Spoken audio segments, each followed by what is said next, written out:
Ана парасаты болған оқиға ізімен. Досым айтады, Бауыржан деген жақын бір туыс ағамыз көлік апатына ұшырап, қарсы жақтан соғылған машинаның жүргізушісі қаза болды. Талдықорған жақтың кісісі екен. Тұрақты жерін анықтаған соң, нағашы ағаларымен бірге анашымда кетті кешірім алуға. 2 күннен кейін қайтып келді. Сондағы дастархан басында айтқаны, суық қарсы алды бізді. Түсініп тұрмыз, адамынан, тұтас әулетті асырап отырған азаматтан айырылу оңай деймісің? Бірақ Құдай басқа бермесін, қарағандары өңменіңнен өтеді. Көрісіп шыққан соң, үйге бөлек бір бөлмеге алып кірді. Көзімізбен жер шұқып отырмыз. Кісі аяғы басылып, саябырсығанда бауырлары кірді әуелі. Түтіп жеп қоятындай жүздерінен ызғар шашып тұр. Артынша әйелі кірді марқұмның. Сабырынан сезімі жүйрік әйел зат емес пе? Кіре салақ ойбайға басты. Рөлде болған кім? Көрсетіңдерші маған. Жолында өлейін. Ойбай-ай, ойбай. Қайсың деймін? Мынау деп ишараласа тап беретіндей елеріп тұр бейбақ. Есіміз шығып кетті. Ана Бауыржан байғұстың өңі мүлде боп-боз болып кетті. Деп бұлай болар деп ойламаған екенмін. Жүрегім атқақтап, басым шыңылдап кетті. Осы кезде тынышталыңдар түгел деген зілді дауыс естілді есік жақтан. Қарасақ, кимешегінің сыртынан қара жамылған, жас шамасы 80-нің төңірегіндегі кейуана кіріп келеді екен. Сәл еңкіш тартқан бойын таяғына сүйеніп, тіктеп ұстаған күйі қарсы алдымызға келіп жайғасты. Салмақты сұспен бізге жағалай қарап алды да, қай елдің адам боласыздар деді. Алматы облысынан апа, Суан, оның ішінде Қараменде елінің баласымыз. Арамыздағы үлкеніміз Сабыр аға тіл қатты. Бәйдібектей бәйтеректің бұтағымыз, домалақтай ананың жұрнымыз деңдер. Апа. Ал, айта отырыңыздар, жағдай қалай болған? Жағдай болар болмас күрсінген Сабыр аға сөзін жалғады. Естіген боларсыздар, баламыз жүк тасымалдайтын мекемеде істейтін.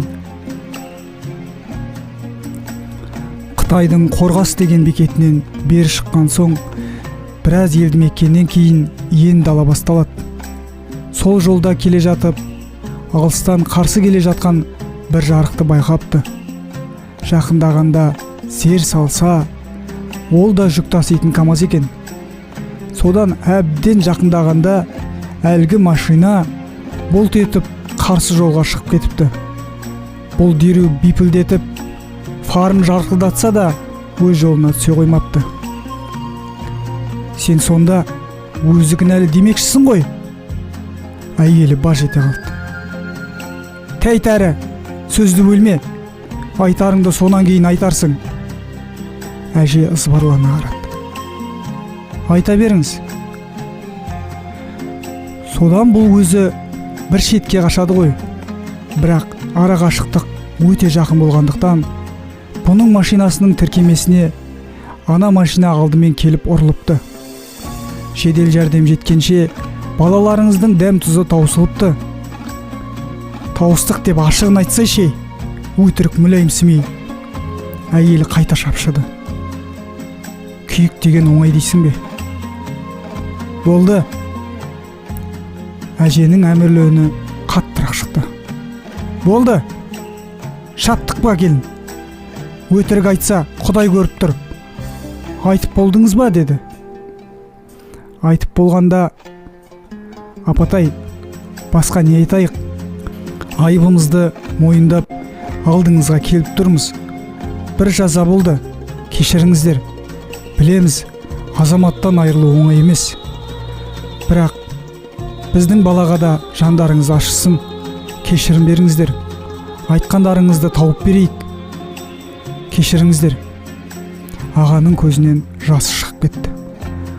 Домбыққан көзін кимешегінің ұшымен сүрткен Инабат апа атын сұрап алдық қой кейін. Бізге тағы да бажайлай көз салып шықты да жігерлі дауыспен сөйлеп кетті. Озбайтын өмір, тозбайтын темір болмайды екен. Жасаған емай. Мен осы қайтыс болған баланың туған анасы болам.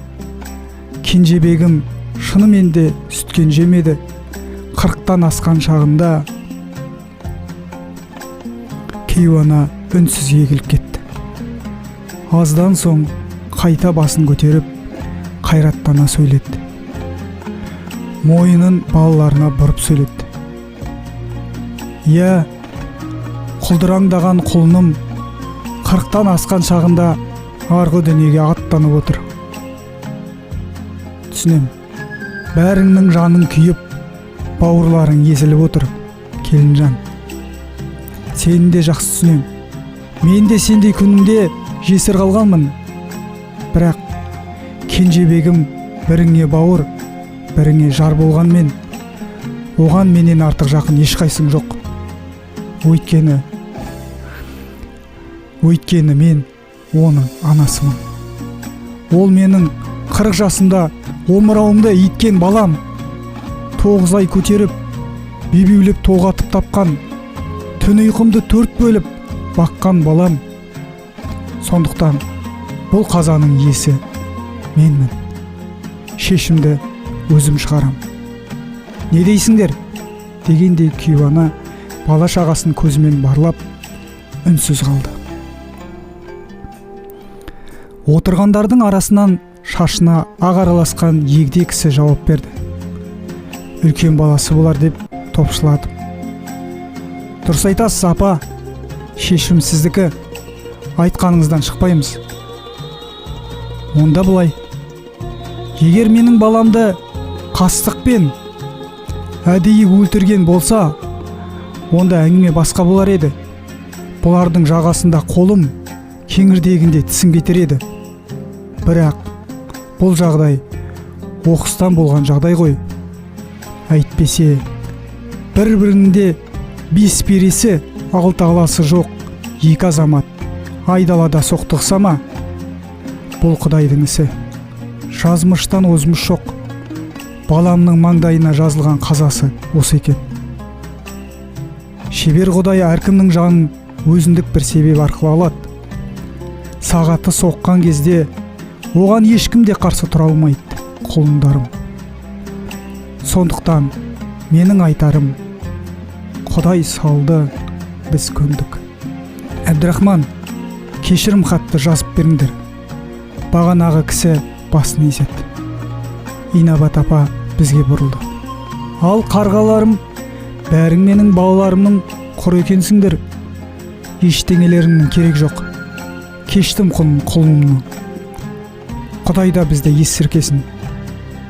Әжім торласа да жарқылық айтпаған жанарынан төгіліп түскен жауһарын кимешегіне түйіп алғандай көрінді маған.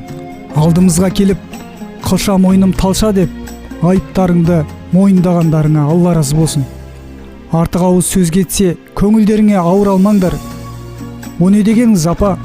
Сізге Алла разы болсын. Әумин балам. Е, айтса да бер қараңдар. Бәріміз не айтпақшы екен деп аңтарыла қалдық. Ата-баба салтында кірбең түскен көңілді ізін қалдырмай тазарту үшін, шексіп қалғанды бекіту үшін жекжаттық қатынас орнатуды жөн көрген. Сондықтан менің тілімді алсаңдар, өсіп тұрған ұл қыз бар шығар.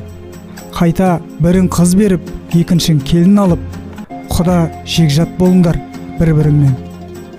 Я, бұны да ойлап қойыңдар. Ал мына кісілерге дұрыстап ас суын беріңдер. Қазір келем, намазымды өтеп алайын. Соңынан айналайын апатайым-ай, деп көз алмай қарап қалыппын. Ойпырмай, осы жасқа келгенше мұндай сұңғыл адамды көрмеген екенмін. Қайғысын қайратына, ашуын ақылына жеңдіре білетін, бойын билеген жан екен. Атына заты сай кісі екен. Көненің көзі, асылдың сынығы деген осындай ақ болар. Баяғыда ел анасы атанған аналарымыз осы кісідей ақ болған шығар. Шіркін деп анашым көпке дейін тамсанып жүрді.